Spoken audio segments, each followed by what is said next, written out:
Okay, so time for a chat about the new Arks of Omen chapter approved, the new data slate, the new points changes and the new rules. How are they going to affect our Necrons? It's coming right up. Necrons! Tactical Corner. Nick speaking, and welcome to this video. Well, actually, this is a live stream that I've edited together to make a video, and it's all about the new Arks of Omen chapter approved book for 2023. Right, let's have a look at it. So the Arks of Omen tournament pack, of course, is coming out along with the sort of skirmish game. I do have a poll on the chat box. Let's have a look, see how it's going. Will you play this new skirmish game?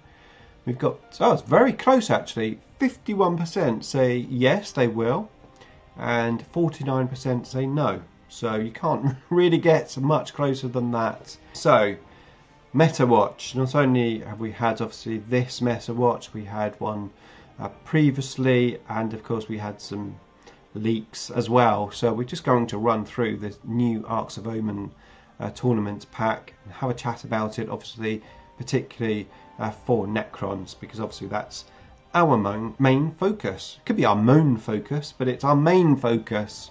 So yeah, of course, we are getting the new balanced data slate. We're getting the new Minotaurum field manual, which is basically the points. And of course, we're getting the Arks of Omen match play book. So yeah, we're getting the Grand Mission Pack, the Arks of Omen book, and the first thing we're getting, a massive change, of course, is the new detachment. Now, this detachment is mandatory. So if you're playing the Arks of Omen book, then you are playing this detachment. Now, this detachment is very interesting because basically it's sort of a bit of a step backwards, but I also personally think this is a step forward. I think this is going to be what we might see when we get to 10th edition. An all-in-one, easy-to-use detachment, or at least at the start of 10th edition. I think potentially as it goes on, we might get more detachments, but I have a feeling it's going to be simplified down. In the old days, it used to be one detachment, 1 HQ, 2 troops, and then 3 of each of the rest. So they've sort of gone back to their roots here. So now it's 1 HQ and a mandatory 3 of one of the different slots. So 3 troops or 3 elites, 3 fast attack, 3 heavy support, and 3 lords of war.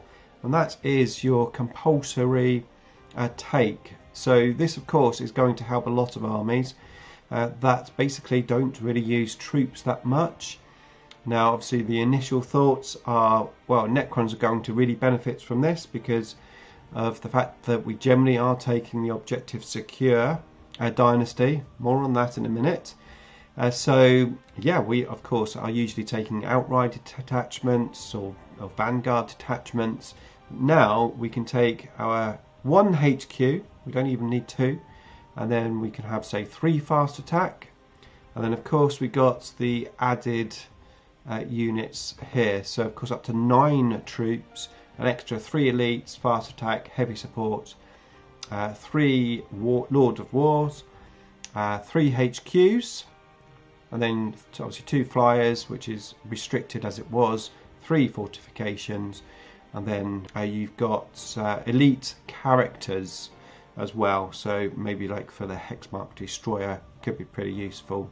Now, there's quite a few good things about this. Obviously, having the Lords of War in this detachment is great because then you don't have to pay any CP for Lords of War.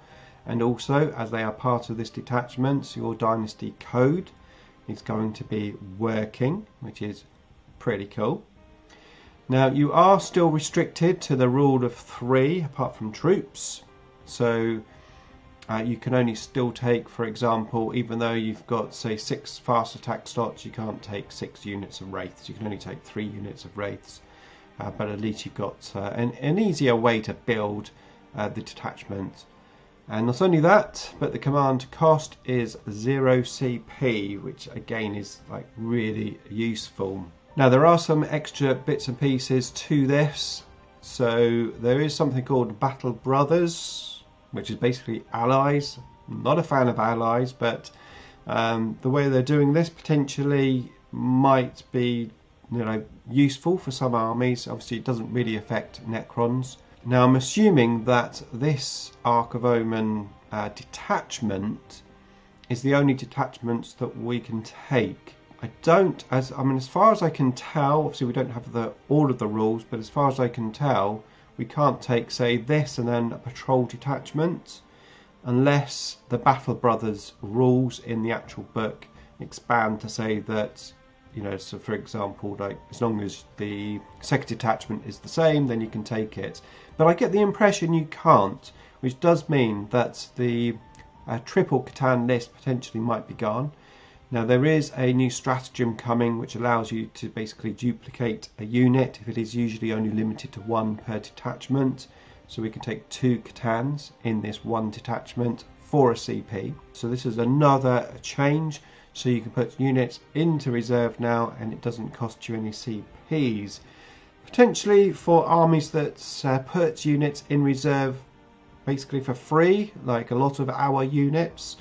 This isn't necessarily a good thing, but on the other side of the coin, if you can put stuff in where you would normally have to pay, let's say like the Night Scythe bomb, you want to put your Night Scythe in reserve and then maybe some units of Scorpec destroyers, you're not going to have to start paying CPs for that. So you start with 6 CPs, there's no CP reduction for your detachment.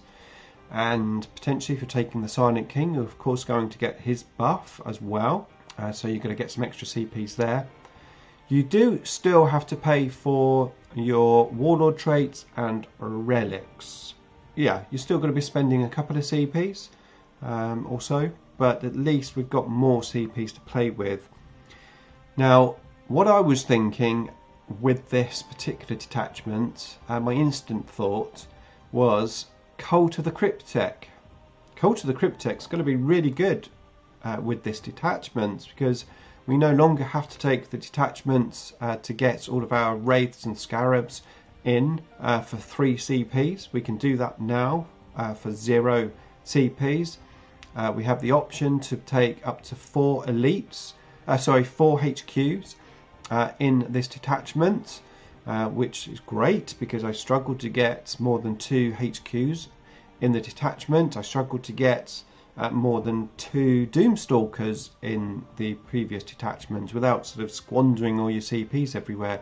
So I think building a Cult of the Cryptic list could be quite good, and we're going to have more CPs for the Cult of the Cryptic stratagems, and their stratagems are only 1 CP each, and they're actually pretty decent stratagems. Right, so they are making some changes also to the secondary objectives, so basically the universal objectives. So the first one, or the main one, is going to be grind them down, which they are now giving you an extra point if a troops unit kills another unit when you win your grind them down. So basically you can get 4 points if you had a troops unit destroy a unit. So obviously they're focusing a little bit more on troops, it would seem, or at least trying to get you to take troops. Allied detachment is not allowed for Necrons. Yeah, that was my initial thoughts, obviously unless there are more rules to come. But yeah, points reduction. So I've got a list which I printed out. So this is what we've got, and they are all reductions, there's no increases. Necron warriors have come down 2 points, so they're 11 points now, which is going to be pretty useful because we're going to talk more about that in the as we move through the new rules. But warriors coming down in points, really useful. We needed cheaper troops, and now we've got them. Very nice. Yeah. We've got death marks coming down 2 points. Yeah, 13 points now. I'm in a small unit of death marks, quite a nice little distraction unit, but I don't know if that's going to change the meta that much with death marks. The Triarch Stalker came down 15 points, 110 points now, slightly cheaper. I've been thinking about trying to get this Triarch Stalker into my lists recently because I haven't played them in 9th edition at all. I used to play them a lot in 8th edition, but not in 9th. So that's good to see. We then have 2 points off of our Tomb Blades and 2 points off our Triarch Praetorians. So Tomb Blades now down to 18 points. Triarch Praetorians down to 20 points. Good news for Tomb Blades. Triarch Praetorians, yeah. Doomsday Arks come down another 15 points. So now 145 points. That's pretty attractive. And the Ghost Ark coming down also 15 points. 115 points. Now couple that with the points reduction in the Warriors, and that's very useful. The Lords of War have also had a fairly big change. The Monolith in particular coming down 30 points. Not only that, but the Death Rays are now free rather than, I think there were 5 points each. So effectively it's come down 50 points, which is pretty nice. Not only, of course, can we now take monoliths without using up any CPs, but we gain from the dynastic codes as well, so that's pretty useful. The obelisk has come down 30 points to 270, like the monolith. You're going to be playing a monolith. I can't see you're going to play the obelisk at all. The Silent King stayed the same, 400 points, thank God. Well, at least it didn't go up. Could have come down, couldn't it? But it didn't go up. And then the Tesseract Vault came down 40 points to 360 points. Now potentially the Tesseract Vault could make an appearance now, a little bit more. Actually, I think you might see the Monolith and the Vault in some lists again, potentially. And my favourite one, the Fortification, has come down to 80 points. Because I have made a little pledge with myself. Whether I maintain it or not, I don't know. But I pledged that I would take the Fortification in every list that I play from now until 10th edition. With the exception of some very themed lists, like a 3rd edition Necron Codex list, which obviously the Fortification wasn't in. So yeah, 80 points now for that. And to be fair, 80 points, that's like nothing, is it? So that was good to see. Now we have had some Forge World reductions as well. They have reduced the Canoptic Acanthrites by 5 points, so now they are 35 points each. And the Tomb Sentinel has come down 10 points, so that's now 100 points. That's just the two changes for Forge World.